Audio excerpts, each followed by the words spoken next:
నమస్తే, నేను అంకిత. శాంతి మాజీ భర్త మదన్ మోహన్ చేసిన ఆరోపణల్లో చూస్తున్నట్లయితే విజయసాయి రెడ్డి గారి హస్తం ఉన్నట్లు తెలుస్తుంది. ఈ టాపిక్ని నాతో పాటు డిస్కస్ చేయడానికి senior journalist Jagdev sir here with us. ఆయన అడిగి మరిన్ని విషయాలు తెలుసుకుందాం. Hi sir. హలో సార్, ఇప్పుడు చూస్తే శాంతి మాజీ భర్త మదన్ మోహన్ చాలా వ్యాఖ్యలు అయితే చేస్తున్నారు. సో దాంట్లో స్ట్రాంగెస్ట్ ఎవిడెన్స్ అంటే విజయసాయి రెడ్డి గారి నేమ్ ఎక్కువగా యూజ్ చేస్తున్నారు. సో ఇది ఎంతవరకు నిజం అంటారు? ఇక్కడ మీరు మాజీ భర్త అంటున్నారు, ఇంకా వాళ్ళిద్దరికి విడిపోయారన్నట్టుగా అయితే నాకైతే ఇన్ఫర్మేషన్ ఏమి లేదు.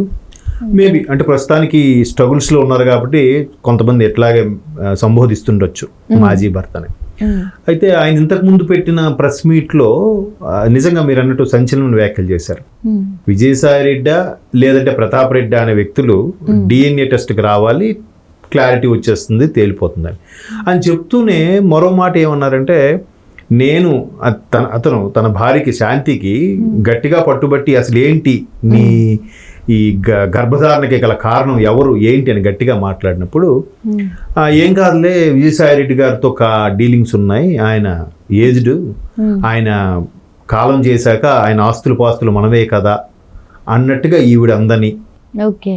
సో ఆయన హస్తం ఆవిడ అంటే మేబీ శాంతి గారు మేబీ ఆయన లోబర్చుకున్నారా లేదా ఈయన చూసి ఆయనే బెండ్ అయ్యాడా అనేది విషయాలు తెలియవు. కానీ ఆవిడ ఆ శాంతి గారు మదన్ మోహన్తో ఇలా అన్నారంట, ఆయన్ని లోబర్చుకుంటే లేకపోతే ఇంకేమైనా రకరకాలుగా జరిగితే ఆయన ఏజ్డ్ వాడు కాబట్టి ఆయన తదనంతరం ఆస్తులు పాస్తులు మనకు చెందుతాయి కదా అని. అంటే ఇవాళ రేపు అంటే ఆ స్టేట్మెంట్ ఒక్కసారి పక్కన పెడితే తప్పు ఎవరిది ఉంది, విజయసాయి రెడ్డి గారిదా లేకపోతే ఆమెదా, లేకపోతే ఈయనే ఉసుగొలిపి బయటికి ఇలా వచ్చి స్టేట్మెంట్ ఇస్తున్నాడా అనే అంశం మనకు తెలియదు. ఎవరు ముద్దాయి ఎవరు మంచివాడు అనేది మనకు క్లారిటీ లేదు. ఈయన ఆరోపణలు ఈయన చేస్తున్నాడు, ఆయన నాకు సంబంధం లేదని ఆయన అంటున్నాడు.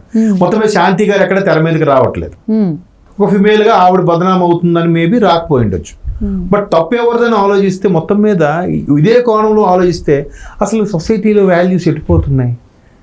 భర్త ఉన్నాడు, పోనీ ఈ లేడు కదా అని యూజ్ చేసి వెళ్ళాడు, ఇక్కడ ఇలాంటి పెద్ద మనిషిని లోబర్చుకుంటే వీడి ఆస్తి మనకు చెందుతుంది, అయితే అయిందిలే. అసలు ఎటు వెళ్తున్నాయమ్మా క్యారెక్టరు కదా. ఒక్కసారి అంటే ఆ యాంగిల్ ఆలోచిస్తే చాలా విచిత్రంగా అనిపిస్తుంది. రాజకీయ కోణంలో ఒకరి మీద ఒకరు బురద జల్లుకుంటారు, ఆరోపణలు చేసుకుంటారు విషయం పక్కన పెడితే, ఆ శాంతి గారు అలా అన్నారని ఈయన చెప్పడం, అందులోకి ఇప్పుడు చూస్తే భర్త మదన్ మోహనే చెప్పడం, ఒక్కరు కాదు ఇద్దరు ఉన్నారు, ఇంకా చాలా మంది ఉన్నారు అనడం కూడా అది ఒక ఆశ్చర్యంగా ఉంది. ఏదైనా జరిగితే నచ్చలేదు. ఇక్కడ ఇంకో పాయింట్ కూడా మీరు అన్నట్టు బాగా గుర్తు చేశారు. ఒకరిద్దరు పేర్లు కాకుండా విజయసాయి రెడ్డి, ప్రతాప్ రెడ్డి లాంటి వ్యక్తులు కాకుండా సమ్ XYZ ABC అని ఏవో చెప్పాడు కదా. మరి అంత చెప్పినప్పుడు ఆవిడతో సంబంధం ఏముంది? ఈయనకి ఏ పరంగా న్యాయం కావాలి? ఏం న్యాయం చేయాలి ఈయనకి? అయితే తెగలింపులు చేసుకోవడమే. నువ్వు ఇలాంటి దాని కదా విడాకులు ఇచ్చడమో లేదా కోర్టుకి వెళ్ళడమో ఏదో అయిపోవాలి. మరి విజయసాయి రెడ్డి గారు లాంటి పేర్లు ప్రస్తావించడం వల్ల ఇక్కడ విజయసాయి రెడ్డి గారు ఒక వైసీపీ వ్యక్తిగా చూస్తే సరే బుర్ర జరుగుతున్నారేమో అనిపిస్తుంది కదా. మరి ఆయన లాగాల్సిన అవసరం ఏముంది? లేదు, ఆమె సరే ఆమె ఇష్టం, ఆవిడ క్యారెక్టర్ అటువంటిదే అని అనుకొని వదిలేస్తే ఈ ఎవరికి తెలిసేది కాదు కదా ఈ విషయం. నువ్వు రోడ్డు మీద పెట్టుకొని అలాగ పరువు తీసుకునేలా స్థాయికి తీసుకొచ్చి నేను ఇప్పుడు బతకలేని పరిస్థితి, నా విషయం అందరికీ ఇలా తెలిసిపోయింది అంటున్నాడు ఆయన. నేను కూడా బయటికి ఎందుకు వచ్చానంటే ఈ విషయాలు చాలా మందికి రీచ్ అయ్యాయి కాబట్టే, ఈవిడికి చాలా మందితో పరిచయాలు ఉన్నాయి కాబట్టే, నా బతుకు బస్ స్టాండ్ అయిపోయింది కాబట్టే నేను రోడ్డుకి ఎక్కాను అన్నట్టుగా ఆయన మాట్లాడుతున్నాడు. ఇందులో వాస్తవం ఏముందో ఎవరికీ తెలియదు. ఎవరు ప్రూవ్ చేయగలగాలి? DNA టెస్ట్కి వాళ్ళు వస్తారా? ఎందుకు వస్తారు? ఎవడో ఏదో ఆరోపణ చేశాను కదా మేము ఎందుకు వస్తామంటారు. పైగా ఆవిడతో కలిసిన సందర్భాలు ఎన్నున్నాయి. ఈవిడ ఈ శాంతి గారు విజయసాయి రెడ్డి గారి దగ్గరికి ఏ సందర్భాల్లో వెళ్ళుంటుంది? ఆయన సెంట్రల్ మినిస్టరా కాదు, స్టేట్ మినిస్టరా కాదు, మేబీ పార్టీలో నెంబర్ 2 ర్యాంకులో ఉన్నాడు కాబట్టి వైసీపీలో గత ప్రభుత్వంలో ఈయన ద్వారా చెప్తే ఏదో ప్రమోషన్ అవుద్దనో లేదంటే ఇంకా ఆస్తులకు ఆశపడో ఏమో చేశారు అనుకుందాం కాసేపు. అలాంటి యాంగిల్లో చూసినా కూడా ఎంతవరకు మళ్ళీ వేరే ప్రతాప్ రెడ్డి XYZ అని పేర్లు కూడా చెప్తున్నారు కదా. అలాంటప్పుడు ఆయన మీదే బలంగా నేరం రుద్దబడ్డానికి కూడా ఆధారాలు లేకుండా పోతున్నాయి కదా. మరి ఏ యాంగిల్లో చూడాలంటారు? ఎడి తిరిగి అంటే ఏదో సినిమాలో డైలాగ్ ఉంది, అసలు ఒక ఆడది వల్ల 2 రాజ్యాలు కుప్పకూలిపోయంటే నమ్మలేదు నేను, బట్ ఇప్పుడు నమ్మాల్సి వస్తుంది అన్నట్టుగా.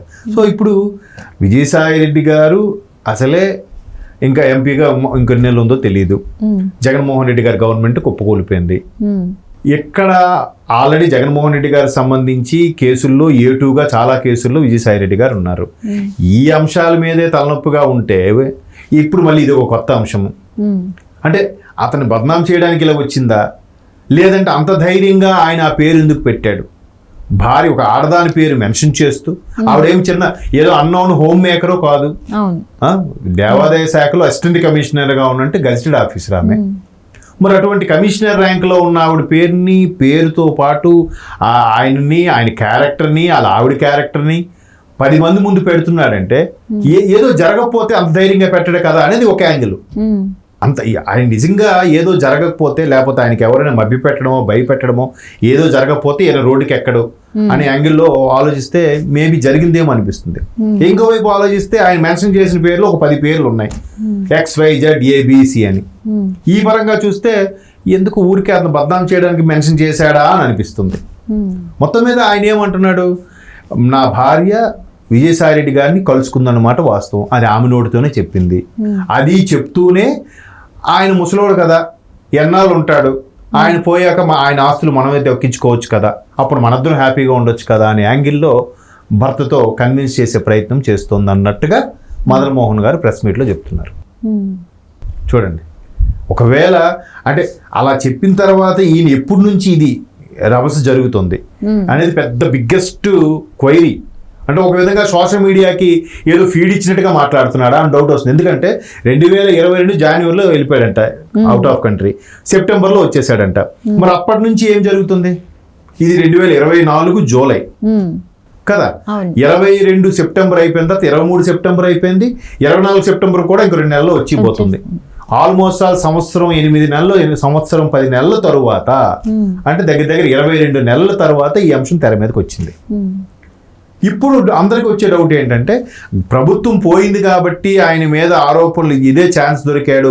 విజయసాయి రెడ్డి అనే వ్యక్తి చాలా మేధావి, ఆడిటర్ అంటే ఫైనాన్షియల్గా ఎంత స్ట్రాంగ్ ఉంటారో లాభరంగా కూడా అంతే స్ట్రాంగ్ ఉంటారు వాళ్ళు, అన్ని మెలకువలు తెలుస్తాయి. అటువంటి వాళ్ళు ఇప్పుడు ఎక్కడ దొరకలేదు కాబట్టి ఈ అంశంలో మళ్ళీ దొరికాడు కాబట్టి దీన్ని ఇప్పుడు హైలైట్ చేద్దాము అనే ఉద్దేశం కూడా అయి ఉండొచ్చు. దొరికాడని ఎందుకు అంటున్నారంటే, ఆయన అంత నిర్భయంగా ఆ పేరు చెప్పి కట్టుకున్న భార్యని, తన యొక్క ఇజ్జత్తును కూడా పణంగా పెట్టి బయటకు వచ్చి చెప్పడు కదా ఎవడు కూడా. లేదు లోపాయకరంగా డబ్బులు ఎక్స్పెక్ట్ చేస్తే విజయసాయి నుండి బ్లాక్మెయిల్ చేయడం ఏదో నడిపించేవారుగా, ఇట్లా మీడియాకి ఎక్కేవాళ్ళు కాదు కదా. ఇట్లా ఇన్ని రకాల డౌట్ల మీద రకరకాల వార్తలు అయితే వినిపిస్తున్నాయి. ఆయన ఒక ప్రెస్ మీట్ పెట్టాడు, ఈయన ఒక ప్రెస్ మీట్ పెట్టాడు, ఎవరు వెర్షన్ వాళ్ళు చెప్తున్నారు. ఏది వాస్తవం, ఏది స్ట్రాంగ్, ఏది జరిగింది అనేది పోలీసులు తేల్చాలి. మరోవైపు ఆవిడైనా తెర మీదకి వచ్చి ఏదో మాట్లాడాలి. ఇప్పుడు ఆవిడే ఇలాగన్నీ మాట్లాడింది, ఆవిడే బిడ్డను కంది, ఇవన్నీ తప్పిదాలకు కారణం ఆవిడే అంటున్నారు కాబట్టి ఆవిడని ఎందుకులో ఒక ఆడదాన్ని బద్నాం చేయాలని చెప్పి మేబీ ఎవరు ఆవిడని కలిసే ప్రయత్నం చేయకపోయి ఉండొచ్చు. మొత్తం మీద ఇంకొద్ది రోజులు ఆగితే ఈ కథ ఎన్ని మలుపులు తిరుగుతుందో మనకు క్లారిటీ వస్తుంది. అది